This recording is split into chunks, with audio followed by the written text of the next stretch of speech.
Fine. 11:44 டே 16. நேத்து காலையில early எந்திரிச்சிட்டேன். யோசி எழுப்பி விட்டா. அப்புறம் லைட்டா ரைஸு, பச்சை பயிறு மீன்ஸ் மலையாளத்துல வந்து பச்சை பயிறு. தமிழ்ல என்னன்னு எனக்கு தெரியல. இங்கிலீஷ்ல கவுப்பி. அதான் பண்ணேன். அதை பண்ணிட்டு வெயிட் பண்ணிட்டு இருந்தேன். ஏன்னா சிலிண்டர் எடுக்கானா வரேன்னு சொன்னதுனால என்னோட சிலிண்டர் நான் கொடுத்துட்டேன். ஒரு கைண்ட் ஆஃப் நிம்மதியாக இருந்துச்சு. அதாவது என்னோட பிரின்சிபல்ஸை விட்டுட்டு அதிகமாக காசு மற்றவங்கள மாதிரி நான் வாங்கலைங்கிற ஒரு நிம்மதி எனக்கு இருந்துச்சு. சிலிண்டருக்கு என்ன காசோ அது மட்டும்தான் நான் வாங்கினேன். ரொம்ப சந்தோஷமாக இருந்தது. ஒரு பெப்சி ப்ளூ கலர் பாடிகார்ன் அதான் போட்டேன். ஆஃபீஸ்க்கு போட்டுட்டு ஆஃபீஸ் போனேன். கேபில் தான் போனேன். அப்புறம் ஆஃபீஸில் வழக்கம் போல் சந்து, சரவணன் ஆல்வேஸ் ஃபன் தான். என்னெல்லாமோ சொல்லி கலாய்ச்சிட்டு இருப்பான் சரவணன். சந்துவும் தான். ஒர்க்கும் கொஞ்சம் கம்மியாக தான் இருந்துச்சு. ஆனால் எல்லாத்தையும் முடிச்சிட்டேன். கேரம் நான் ஆட போனேன். ஐ மீன் பார்த்துட்டு நின்று. ஆனால் இது விளையாடல. அவங்களே வந்து கமெண்ட் அடிச்சுட்டே இருந்தேன். ஆனால் சரவணும் சந்தும் சூப்பராக விளையாடுறாங்க. பெருமையாக இருந்துச்சு. லைக் நான் அவங்க யார் முன்னாடி ஜெயிக்கணும்னு நினச்சேனோ அது நடந்துச்சு. அதனால் எனக்கு ரொம்ப சந்தோஷமாக இருந்தது. பெருமையாக இருந்துச்சு. அதுக்கப்புறம் நைட்டு நைட் இல்லை, ஈவினிங் பிரேக் போகும்போது அக்கா அந்த சிலிண்டரை கொடுத்த அக்கா வந்து என்னை தங்கச்சின்னு சொன்னாங்க. அப்போ வாவ்னு இருந்துச்சு. மனசால கூப்பிட்ட மாதிரி இருந்துச்சு. அப்புறம் ஒரு லைட்டாக ஒரு விஷயம் ஹர்ட் ஆச்சு.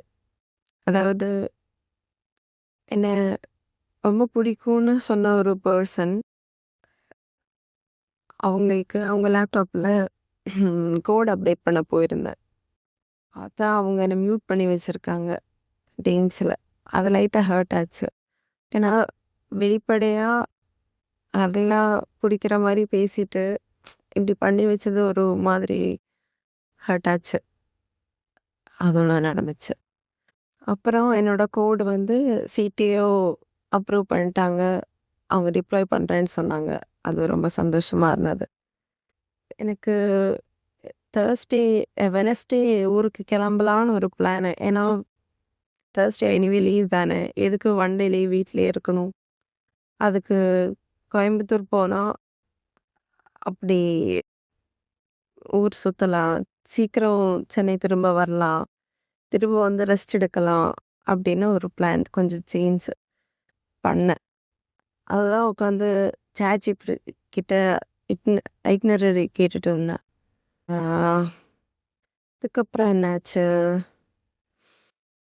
டின்னர் வந்து பாரதேக்கா தோசையும் தக்காளி தூக்கும் கொண்டு வந்திருந்தாங்க. சூப்பராக இருந்துச்சு. அது நல்லா சாப்பிட்டுட்டு நானும் ரைஸ் கொஞ்சம் சாப்பிட்டுட்டு சருவோட சாம்பார் குழம்பும் இதெல்லாம் சாப்பிட்டுட்டு இருந்தோம். வேற ஒன்று நடந்துச்சுன்னா, முந்தா நேத்து சாரி கட்டினப்போ சரு வந்து என்ன பாத்திரம் டிஃபன் பாக்ஸ் கழுவ வேணாம்னு சொல்லிட்டாங்க. ஏன்னா நான் குனிஞ்சு கழுவும்போது சாரியில் ஆகும், நான் அவன் தான் கழுவினான். அது சொல்ல மறந்துட்டேன். எவ்வளோ நல்ல மனசில் எனக்கும் நல்ல ஃப்ரெண்ட்ஸ் இருக்காங்க. நான் ஏன் சொல்கிறேன்னா, அவன் வீட்டில் ஒரு வேலை கூட பண்ண மாட்டான். எல்லாம் அம்மா தான் பண்ணி கொடுப்பான். ஆனால் அவனுக்கு எனக்கு பண்ணி கொடுக்கணுன்ற அந்த தாட் வந்துச்சுல்ல, அதுக்கு சொன்னான். அதுக்கப்புறம் வீட்டுக்கு வந்தேன்.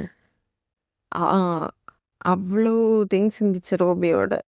எல்லாமே எல்லா ட்ராயர்ஸும் எடுத்து பேக் பண்ணி ஆஃபீஸ் கேபில் தான் வீட்டுக்கு வந்தேன். அப்புறம் நிறைய பேர் டெக்ஸ்ட் பண்ணியிருந்தேன்.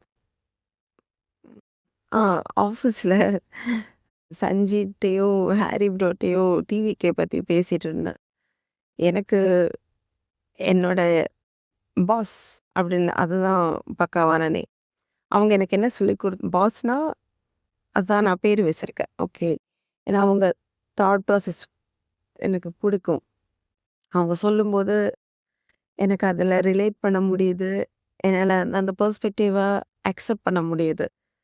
ஆனா அவங்க சொல்லிக் குடுத்தது எல்லாமே நான் சொல்லிட்டேன். பட் ஹாரி ஒரு கேள்வி கேட்டதுக்கு எனக்கு பதில் இல்ல.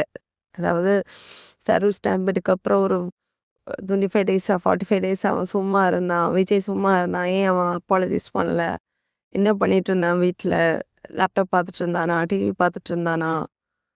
இல்ல த்ரிஷா கூட ஊர் சுத்திட்டு இருந்தான். இந்த மாரிலாம் கேள்வி கேட்டப்போ எனக்கு அதுக்கு பதில் தெரியல. ம். அது ஒரு மாரி இருந்துச்சு. அப்ப நான் என் பாஸ்ட்ட போய் சொன்னேன். பாஸ் எனக்கு இதுக்கு பதில் தெரியல. உங்களோட ஹெல்ப் தேவ அப்படின்னு.